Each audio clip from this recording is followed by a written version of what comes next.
correct me if I'm wrong, but parang ang kwento mo dati is one of the things that finally moved a more reasonable and hopefully a more viable schedule is all of a sudden, because of the disruption of movies worldwide, you're now back in the same boat.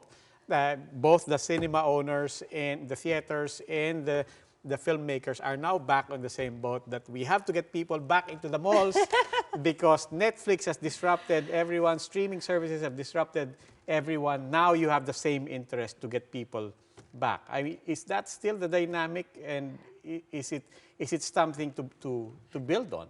I think it's something that we should accept and find ways na instead of seeing it as a disruptor, we should see it as how we could complement it. Because the streaming platforms are there now, especially. We don't know how long, pero ito na siya eh. It's moving towards This is the next 100 years? Landscape. Yes. A lot of our content creators now, our producers, are making films for these streaming platforms, and it's giving them opportunity to still make films. Iba lang medium, iba lang ng platform. But there's more money there?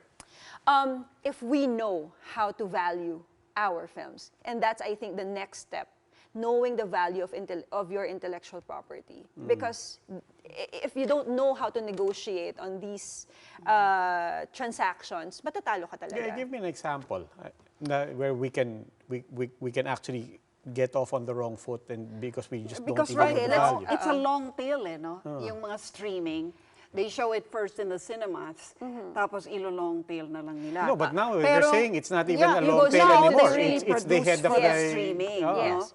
So, but how's the business model there?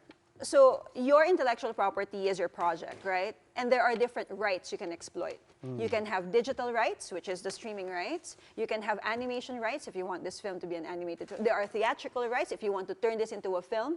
You can do a series. You can do a remake. So if you make this film and then binenta mo agad siya sa isang platform and you sell all your rights, then you lose all these opportunities to maximize and optimize your intellectual property. So, yan yung discussion ngayon na kailangang mangyari sa industriya. Kasi sabik na sabik tayong gumawa ng pelikula, they give you 5 million to make your film, and then you realize... But they want to own it.